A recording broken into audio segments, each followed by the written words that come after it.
to Dragon Grey's variety show. This episode is going to be episode 2 of Never Let Me Go, written by Kazuo Ishiguro. This was all a long time ago, so I might have some of it wrong. But my memory of it is that my approaching Tommy that afternoon was part of a phase I was going through around that time. Something to do with compulsively setting myself challenges. And I'd more or less forgotten all about it when Tommy stopped me a few days later. I don't know how it was where you were, but at Hailshum, we had to have some form of medical almost every week, usually up in room 18 at the very top of the house, with stern nurse Tricia or Crowface, as we called her. That sunny morning, a crowd of us was going up the central staircase to be examined by her, while another lot she'd just finished with was on its way down. So the stairwell was filled with echoing noise, and I was climbing the stairs head down, just following the heels of the person in front, when a voice near me went, "Kath." Tommy, who was in the stream coming down, had stopped dead on the stairs with a big open smile that immediately irritated me. A few years earlier, maybe, if we ran into someone who, or we were pleased to see, we'd put on that sort of look. But we were 13 by then, and this was a boy running into a girl in a really public situation. I felt like saying, "Tommy, why don't you grow up?" But I stopped myself and said instead, "Tommy, quote, you're holding everyone up, and so am I, quote unquote." He glanced upwards, and sure enough, the flight above was already grinding to a halt. For a second, he looked panicked. Then he squeezed himself right into the wall next to me, so it was just about possible for people to push past. Then he said, quote, "Kath, I've been looking all over for you. I meant to say sorry, I'm really, really sorry. I honestly didn't mean to hit you the other day. I wouldn't dream of hitting a girl, and even if I did, I never want to hit you. I'm really, really sorry," unquote. Quote, "It's okay. An accident. That's all," quote, unquote. I gave him a nod and made to move away, but Tommy said brightly, quote, "The shirt's all right now. It'll wash out," unquote. Quote, "That's good," unquote.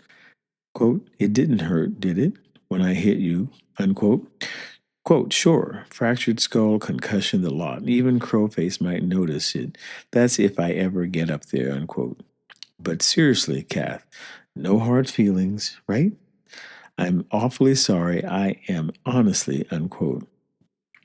At last I gave him a smile and said with no irony, quote, "Look, Tommy, it was an accident and it's now 100% forgotten. I don't hold it against you one tiny bit," unquote. He still looked unsure, but now some older students were pushing behind him, telling him to move.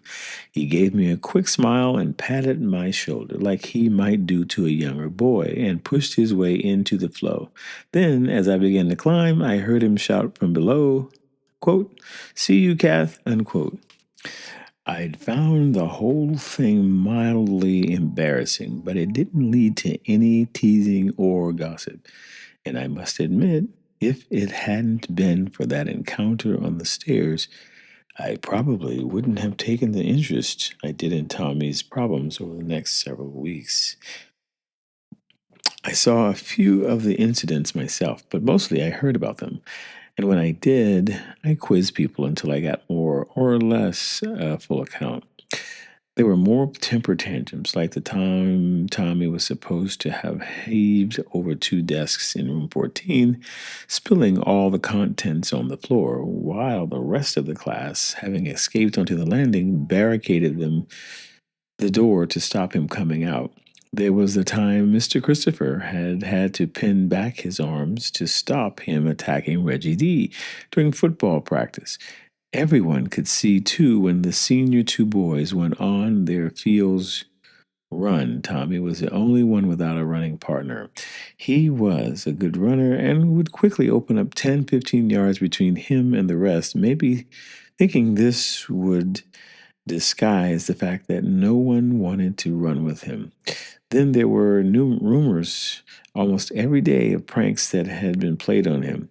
A lot of these were the usual stuff: weird things in his bed, a worm in his cereal, but some of it sounded pointlessly nasty, like the time someone cleaned the toilet with his toothbrush so it was waiting for him with shit all over the bristles. His size and strength, and I suppose that temper meant no one tried actual physical bullying, but from what I remember, for a couple of months at least, these incidents kept coming.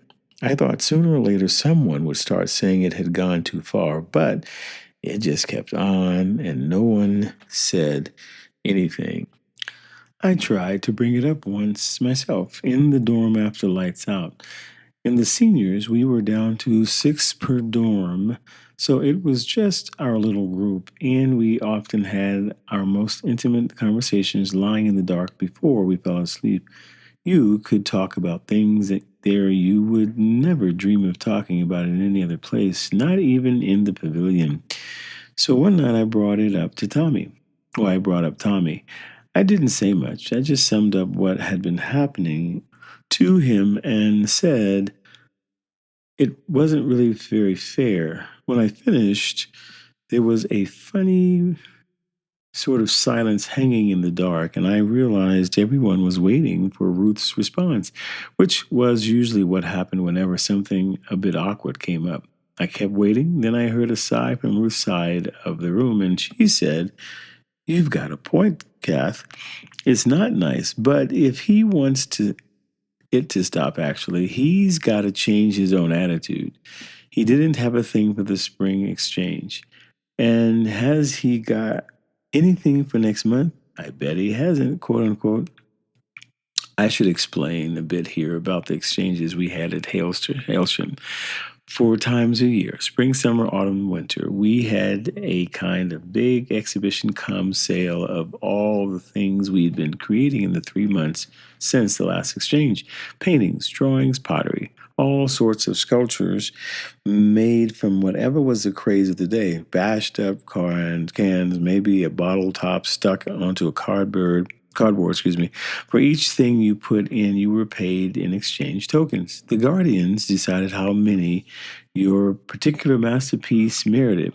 And then on the day of the exchange, you went along with your tokens and bought the stuff you liked. The rule was you could only buy work done by students in your own year, but that still gave us plenty to choose from, since most of us could get pretty prolific over a 3 month period. Looking back now, I can see why the exchanges became so important to us. For a start, they were our only means aside from the sales. The sales were something else, which I'll come to later, of building up a collection of personal possessions. If, say, you wanted to decorate the walls around your bed and wanted something to carry around in your bag and place on your desk from room to room, then you could find it at the exchange. I can see now, too, how the exchanges had a more subtle effect on us all. If you think about it, being dependent on each other to produce the stuff that might become your private treasures, that's bound to do some things or do things to your relationships. The Tommy business was typical.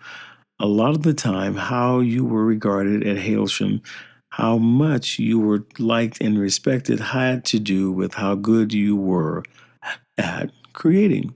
Ruth and I often found ourselves remembering these things a few years ago when I was caring for her down at the recovery center in Dover. "It's all part of what made Hailsham so special," she said once. "The way we were encouraged to value each other's work." "True," I said, quote unquote.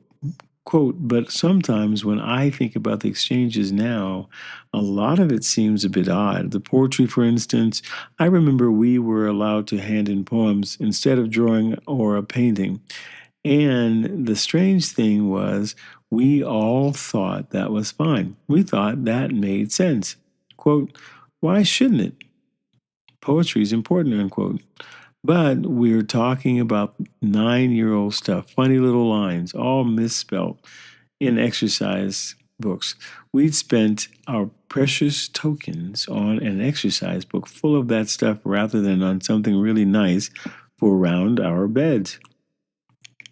If we were so keen on a person's poetry, why didn't we just borrow it and copy it down ourselves any old afternoon? But you remember how it was. An exchange would come along and we'd be standing there, torn between Susie Kay's poems and those giraffes Jackie used to make. Quote, Jackie's giraffes, quote unquote, Ruth said with a laugh. They were so beautiful. I used to have one. We were having this conversation on a fine summer evening, sitting out on the little balcony of her recovery room. It was a few months after her first donation, and now she was over the worst of it. I had always timed my evening events so that we'd be able to spend a half hour or so out there watching the sun go down over the rooftops. You could see lots of aerials and satellite dishes, and sometimes right over the distance, a glistening line that was the sea. I'd bring mineral water and biscuits, and we'd sit there talking about anything that came to our heads. The center Ruth was in where I ended up. The recovery rooms are small, but they're well designed and comfortable. Everything, the walls, the floor, has been done in gleaming white tiles, which the center keeps so clean when you first go in it's almost like entering a hall of mirrors. Of course, you don't exactly see yourself reflected back loads of times, but you almost think you do. When you lift an arm or when someone sits up in bed, you can feel this pale, shadowy movement all around you in the tiles. Anyway, Ruth's room at the center, it also had these big glass sliding panels, so she could easily see the outside from her bed. Even with her head on the pillow, she'd see a big lot of sky, and if it was warm enough, she would get all the fresh air she wanted by stepping out onto the balcony. I loved visiting her there. Loved those meandering talks and we had through the summer to the early autumn, sitting on that balcony together, talking about Hailsham, the cottages, whatever else drifted into our thoughts. What I'm saying, I went on, is that when we were that age, when we were 11, say, we really weren't interested in each other's poems at all. But remember, someone like Christie had this great reputation for poetry, and we all looked up to her for it. Even you, Ruth, you didn't dare boss Christie around, all because we thought she was great at poetry. But we didn't know a thing about poetry. We didn't care about it. It's strange. But Ruth didn't get my point, or maybe she was deliberately avoiding it. Maybe she was determined to remember us all as more sophisticated than we were. Or maybe she could sense where my talk was leading and didn't want us to go that way. Anyway, she let out a long sigh and said, quote, we all thought Christie's poems were so good, but I wonder how they'd look to us now. I wish we had some here. I'd love to see what we'd think. Then she laughed and said, quote, I have still got some poems by Peter B., but that was much later when we were in senior four. I must have fancied him. I can't think why else I'd have bought his poems. They are just hysterically daft. Takes himself so seriously. But Christy, she was good. I remember she was. It's funny, she went right off poems when she started her painting, and she was nowhere near as good as that. But let me get back to Tommy. What Ruth said that time in our dorm after lights out about how Tommy had brought all his problems on himself probably summed up what most people at Hailsham thought at that time. But it was when she said what she did that it occurred to me, as I lay there, that this whole notion of his deliberately not trying was one that had been doing the rounds from as far back as the juniors, and it came home to me with a kind of chill that Tommy had been going through what he'd been going through, not just for weeks or months, but for years. Tommy and I talked about all this not so long ago, and his own account of how his troubles began confirmed what I was thinking that night. According to him, it had all started one afternoon in one of Miss Geraldine's art class.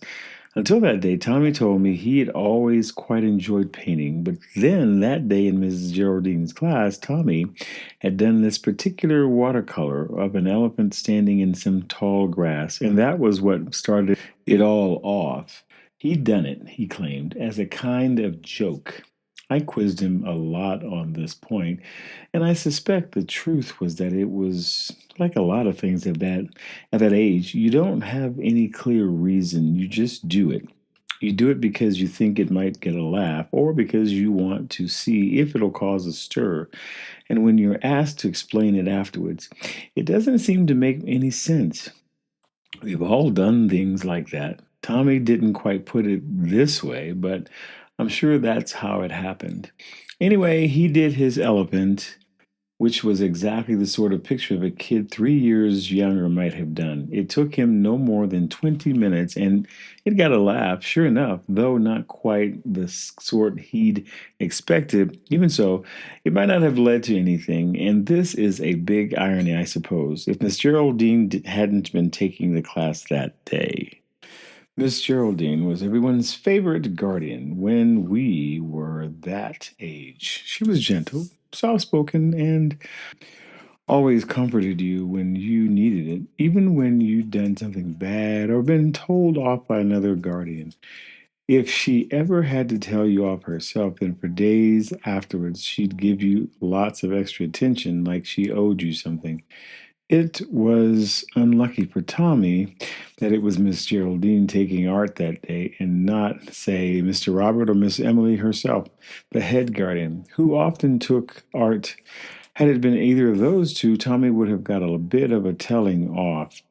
He could have done his smirk, and the worst the others would have thought was that it was a feeble joke. He might even have had some students think him a right clown, but Miss Geraldine, being Miss Geraldine, it didn't go that way. Instead, she did her best to look at the picture, the kindness, and understanding. And probably guessing Tommy was in danger of getting sick from the others or getting stick from the others, she went too far the other way, actually finding things to praise, pointing them out at the class or to the class. That was how the resentment started. After we left the room, Tommy remembered that was when I first heard them talking, and they didn't care I could hear. My guess is that from some time before he did that elephant, Tommy had the feeling he wasn't keeping up, that his painting in particular was like that of students much younger than him. And he'd been covering up the best he could by doing deliberately childish pictures. But after the elephant painting, the whole thing had been brought into the open, and now everyone was watching to see what he did next. It seems he did make an effort for a while, but he'd no sooner have started on something, there'd be sneers and giggles all around him. In fact, the harder he tried, the more laughable his efforts turned out. So before long, Tommy had gone back to his original defense, producing work that seemed deliberately childish, work that said he couldn't care less. From there, the thing had got deeper and deeper. For a while, he'd only had to suffer during art lessons, though that was often enough because we did a lot of art in the juniors. But then it grew bigger. He got left out of games, boys refused to sit next to him at dinner, or pretended not to hear if he said anything in his dorm after lights out. At first, it wasn't so relentless. Months could go by without incident. He'd think the whole thing was behind him, then something he did, or one of his enemies, like Arthur H., would get it all going again. I'm not sure when the big temper tantrum started. My own memory of is that Tommy was always known for his temper, even in the infants. But he claimed to me they only began after the teasing got bad. Anyway, it was these temper tantrums that really got people going, escalating everything. And around the time I'm talking about, the summer of senior two, when we were 13, that was when the persecution reached its peak. Then it all stopped. Not overnight, but rapidly enough.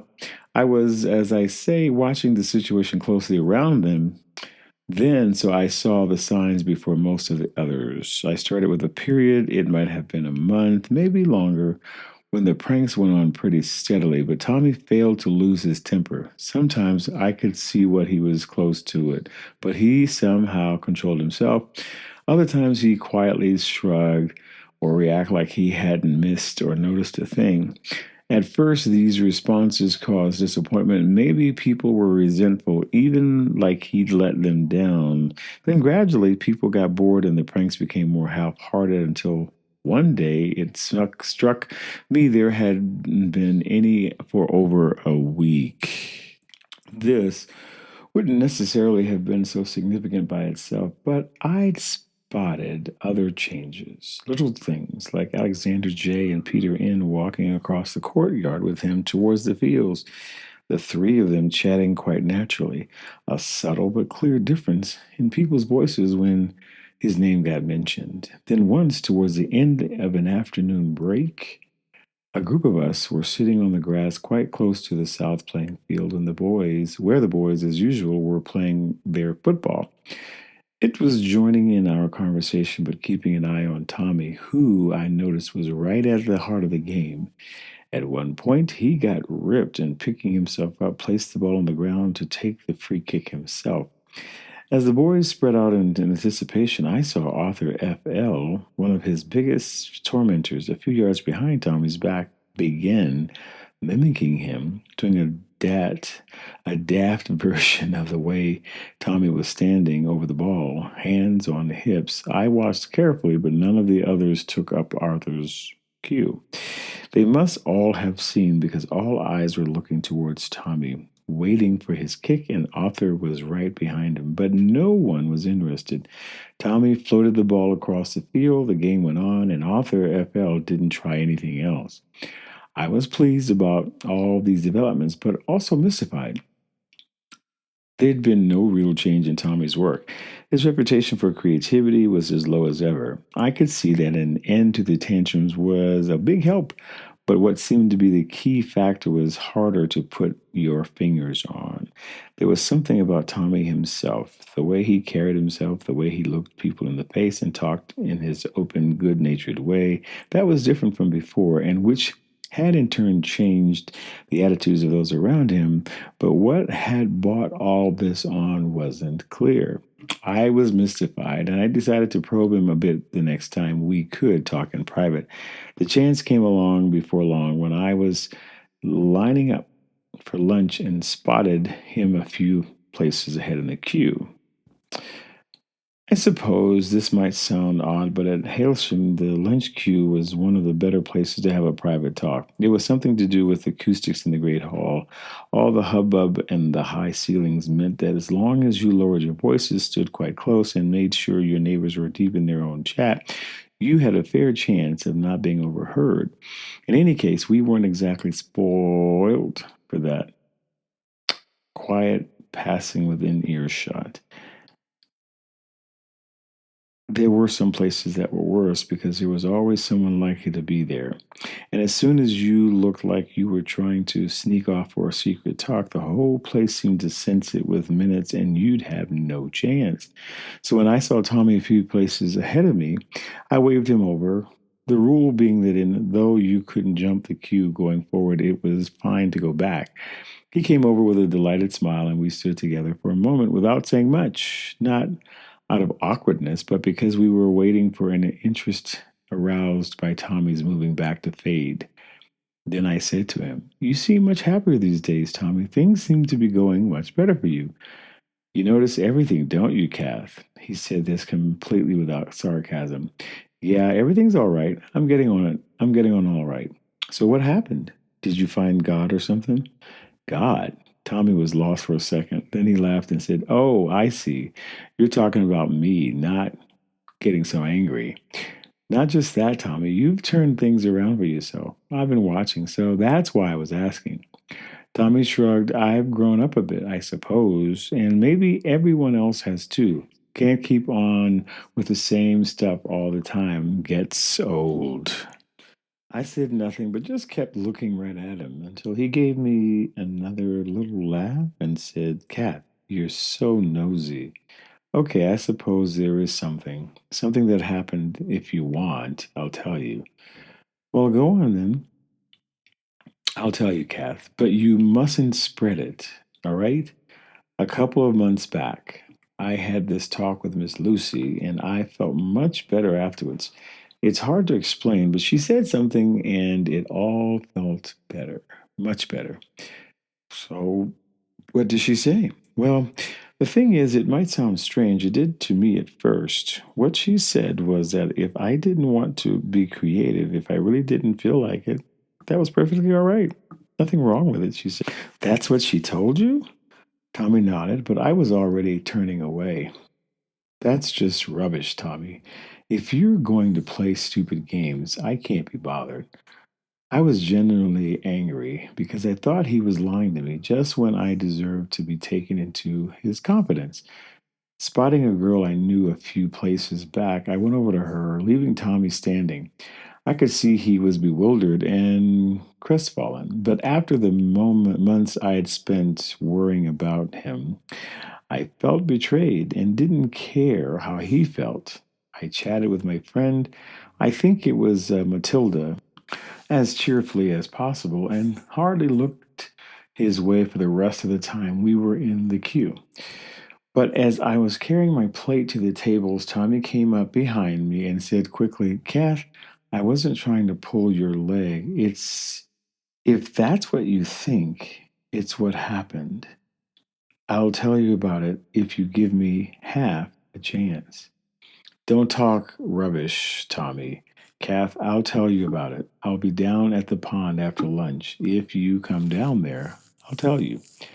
I gave him a reproachable look and walked off without responding, but already I suppose I'd begun to entertain the possibility that he wasn't, after all, making it up about Miss Lucy. And by the time I sat down with my friends, I was trying to figure out how I could sneak off afterwards down to the pond without getting everyone curious. This has been an episode of Dragon Grey's Variety Show's Bookshelf Reading Series, Episode 2. Check back next week, or actually probably sooner, for the next chapter, Chapter 3. The name of that chapter is, well, the beginning of it is "The Pond Lay to the South of the House." It sounds like it is a continuation of the end of Chapter 2. Check it out. Look forward to, hope you enjoyed it. Check it out next time, and stay safe and healthy out there.